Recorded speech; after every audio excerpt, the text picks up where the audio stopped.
അല്ല പേളി, ഈ ബ്ലോക്ക് ചെയ്യുന്നവരെ സ്വന്തമായിട്ടിരുന്ന് ബ്ലോക്ക് ചെയ്യാണ്. എന്നാൽ വീട്ടിൽ നിന്ന് പ്രതിഷേധിക്കൂ എന്നുള്ള ഒരു തരത്തിൽ സംഘികളെ വിഷമിപ്പിക്കാൻ പാടില്ല. അപ്പൊ എന്താണെങ്കിലും കാര്യം കയ്യിൽ നിന്ന് പോയി. ഇതാണ് ട്രിഗർ ആയത് എല്ലാവർക്കും.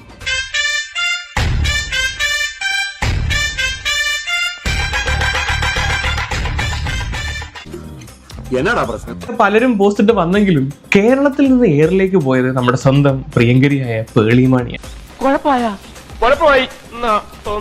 എല്ലാവരോടും എനിക്കൊന്നേ പറയാനുള്ളൂ, ദയവായി പരിക്കേൽക്കരുത്, ദയവായി സുരക്ഷിതനായി ഇരിക്കൂ. ഇത് വേണോ? ഇത്രയും നാളും കളിച്ച പോലെയല്ല, ഇത് വലിയ കളിയാ. നിങ്ങളുടെ ജീവൻ അപകടത്തിലാണെങ്കിൽ നിങ്ങൾ വീട്ടിലേക്ക് മടങ്ങുക. വാവ്, എനിക്ക് നല്ല പുളിച്ച തെറി പറയാറിയാഞ്ഞിട്ടൊന്നുമല്ല, വേണ്ടെന്ന് വെച്ചിട്ടാ. സംഘികളെ വിഷമിപ്പിക്കാൻ പാടില്ല. അപ്പൊ ഇവനൊരു പാൻ ഇന്ത്യൻ അലവലാതിയാണല്ലേ. ഒരു സേഫ് ഗെയിമാണ് പുള്ളിക്കാരത്തി അവിടെ കളിച്ചത്. രണ്ടും കൂടി ഒരുമിച്ച് വേണ്ട. അതുകൊണ്ടാണ് ഇത്രയും ദിവസം പല ആളുകളും പേളിമാണി എടുത്ത് ഇതിനെപ്പറ്റി സംസാരിക്കാൻ പറഞ്ഞിട്ടും പേളിമാണി സംസാരിച്ചില്ല. കൃത്യമായി മോദിയുടെ പോസ്റ്റ് വന്നു, അതിനുശേഷമാണ് പുള്ളിക്കാരത്തിയുടെ നിലപാട് നേരത്തെ പറഞ്ഞ നിലപാടുണ്ടെന്ന് വേണമെന്ന് പറഞ്ഞ ആ നിലപാട് വ്യക്തമാക്കിക്കൊണ്ട് വന്നത്. ഇതിപ്പോ നിലപാടുണ്ടോ ഇല്ലയോ എന്ന് ജനങ്ങൾക്ക് മനസ്സിലായിട്ടുണ്ട്. ഇത്രയും വലിയ ഗതികെട്ടവൻ ഈ ലോകത്ത് വേറെ ആരെങ്കിലും ഉണ്ടാവും എന്റെ കർത്താവേ. ഓൺ സ്ക്രീൻ നന്നായി അഭിനയിക്കുന്ന പേളി, നന്നായി മോട്ടിവേഷൻ കൊടുക്കുന്ന പേളി, ഇതൊന്നും ഞങ്ങൾ കണ്ടിട്ടുള്ള ഇതൊന്നും അല്ലാത്ത മറ്റൊരു പേളിമാണി ഉണ്ടോ? ഈ കാണുന്ന അല്ലവൻ, ഈ കാണിക്കുന്നതും അല്ലവൻ, പിന്നെ ആരാവൻ? CJP സമരത്തിനെ അനുകൂലിച്ചുകൊണ്ട് പേളിമാണി ഒരു പോസ്റ്റ് ഇട്ടിരുന്നു. അത് നിലപാടില്ലാത്ത പോസ്റ്റാണെന്ന തരത്തിൽ വലിയ അധിക്ഷേപമുണ്ടായിരുന്നു. എവിടെയെങ്കിലും ഒറ്റയ്ക്ക് മാറി നിന്ന് കരയണം. നാളെ പേളിമാണി പോസ്റ്റ് നീക്കം ചെയ്തു. പേളിമാണി ഇട്ട പോസ്റ്റ് അതിലായിരുന്നു ഏറ്റവും പ്രധാനപ്പെട്ട ചർച്ചാ വിഷയം. പേളി ആദ്യം ഇട്ടിരുന്ന ഒരു പോസ്റ്റ് CJP സമരത്തെ അനുകൂലിച്ചുകൊണ്ടും, എന്നാൽ വിദ്യാർത്ഥികൾ ഈ നടത്തുന്ന പ്രതിഷേധങ്ങളും പ്രക്ഷോഭങ്ങളും കാരണം അവർക്കുണ്ടാകുന്ന ബുദ്ധിമുട്ടുകൾ കാരണം അവർ വീട്ടിലിരിക്കട്ടെ, പ്രതിഷേധങ്ങൾ നടക്കട്ടെ, ശാന്തമായി തുടരട്ടെ.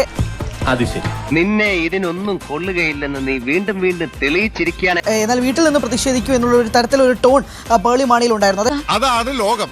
നമ്മൾ മനസ്സിൽ പോലും കരുതാത്ത ചില ശവങ്ങളായിരിക്കും ചിലപ്പോൾ നമ്മുടെ ശത്രുക്കൾ. സ്റ്റാൻഡേർഡ് ആണ്. രണ്ട് തരത്തിൽ പേളിമാണി പ്രതികരിക്കുന്നുണ്ടോ? ഒന്ന് സമരത്തിന് അനുകൂലവുമാണ്, എന്നാൽ വിദ്യാർത്ഥികൾ ഉണ്ടാക്കുന്ന ഈ പ്രതിഷേധങ്ങൾക്ക് വിപരീതമായിട്ടും പേളിയുടെ പോസ്റ്റിൽ ഉണ്ടായിരുന്നു.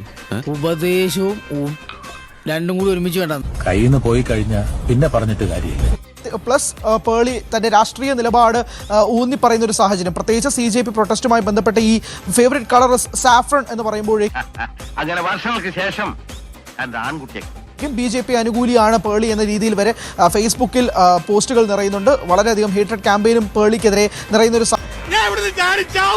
പ്രൈം മിനിസ്റ്റർ ഒരു സംഗതി ട്വീറ്റ് ചെയ്തു, അതായത് ഒരു ഫാസ്റ്റ് ട്രാക്ക് കോടതി ഇതിനായിട്ട്. അതിനുശേഷമാണ് പല സെലിബ്രിറ്റീസും പുറത്ത് വന്നേ. അതുവരെ പലരും മിണ്ടിയിട്ടില്ല. അയാളുടെ ഒരു പുതിയ കണ്ടുപിടുത്തം. കുട്ടികളുടെ സേഫ്റ്റിയെ കുറിച്ചും സംസാരിക്കുന്നു, എന്നാൽ സിസ്റ്റത്തിന്റെ ഭാഗത്തു നിന്ന് നോക്കുമ്പോൾ സിസ്റ്റത്തിന്റെ കാര്യങ്ങളും ആ രീതിയിൽ സംസാരിച്ചിട്ട് പോകുന്നു. മറ്റടുത്ത വർത്താനം പറഞ്ഞ അമ്മാവനാണെന്ന് നോക്കില്ല, കൊന്നു കുഴിച്ചുമൂടും. ഇതാണ് ട്രിഗർ ആയത് എല്ലാവർക്കും. If your life is in danger, go back home, no cause is worth losing a life over എന്നിട്ടില്ല. നിനക്ക് ഇതെങ്ങനെ സാധിക്കുന്നതാവോ എന്ന് ഞാൻ ചോദിക്കുന്നില്ല. No cause is worth losing a life over. സത്യം പറഞ്ഞ ഈ ചിന്താഗതി ഉണ്ടെങ്കിൽ നമുക്ക് എന്താണ് സ്വാതന്ത്ര്യം കിട്ടിയിട്ടുണ്ടാവുക? സ്വാതന്ത്ര്യ സമയത്ത് മരിച്ച ആളുടെ ജീവന് എന്ത് വിലയാണ് ഈ സ്റ്റേറ്റിന് കൊടുക്കുന്നത്? തലച്ചോറില്ലാതെയും ഒരു ജന്തുവിന് ഇത്രയും കാലം ജീവിക്കാമെന്നതിന് ഏക ഉദാഹരണമാണ് ഈ തിരുമണ്ടൻ. Comment section is a reflection of my freedom of speech. എന്നിട്ട് എവിടെ കമന്റ് സെക്ഷൻ ഓഫ് ആക്കിയിട്ടു? എന്നെ കഷ്ടല്ലേ, കോമൺ സെൻസ് ഇല്ലാത്തതിന്റെ കുഴപ്പേ. ഒരു കമന്റ് ഇട്ടു, അതായത് എന്തുകൊണ്ട് ഇത്രയും ദിവസം സൈലന്റ് ആയിട്ടിരുന്നിട്ട് ഇന്നൊരു സേഫ് ഗെയിം പോസ്റ്റ് ഇട്ട് എന്തിനാണ്, അതിന്റെ ആവശ്യം എന്താണെന്ന് ചോദിച്ചിട്ട് ഞാൻ ഒരു കമന്റ് ഇട്ടു. ആൻഡ് ഗസ് വാട്ട്, പുള്ളിക്കാരൻ എന്നെ ബ്ലോക്ക് ചെയ്തു. ആ ജ്യോത്സ്യൻ കാറ്റുപായ ഗോപീകൃഷ്ണനെ ഒന്ന് വിളിക്കണം. എന്റെ സമയം മോശമാണോ അല്ല വളരെ മോശമാണോ എന്നറിയാനാ. പുള്ളിമാണി എന്നെ കഴിഞ്ഞ കുറച്ചു കാലങ്ങൾക്ക് മുമ്പ് ഒരു ഇന്റർവ്യൂവിൽ പോയിട്ട് എനിക്ക് നെഗറ്റീവ് കമന്റ്സേ വരാറില്ല എന്നുള്ള സാധനമൊക്കെ അടിച്ചിട്ടുണ്ടായിരുന്നു.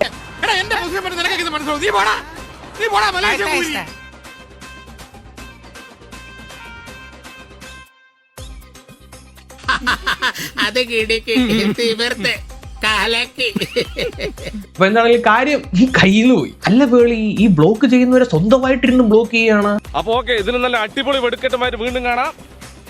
ബൈ.